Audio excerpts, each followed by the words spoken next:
নমস্কার বন্ধুরা। আজকে সকাল থেকে কিছুই খাওয়া হয়নি, নানা রকম ব্যস্ততার মধ্যে। এখন বাজে আপনার প্রায় 2টো।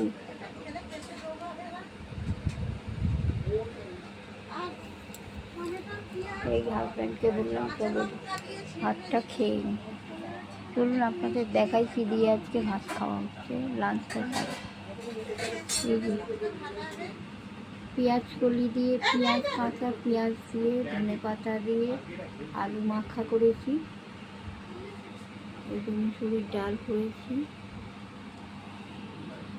হাজব্যান্ডের জন্য 8 ট্যাংরা মাছের ঝাল করেছি। দেখুন 8 ট্যাংরা মাছের ঝাল করেছি। আর এইটু ভাত। এই দিয়ে আজকে দুপুরে লাঞ্চটা সারব। আশা করি আপনারা সবাই ভালো আছেন, সবাই ভালো থাকুন, সুস্থ থাকুন। পেঁয়াজ ছুরি দিয়ে 8 ট্যাংরা দিয়ে মাছটা মাখা মাখা তরকারি করেছি। খাওয়াটা সেরে নিই।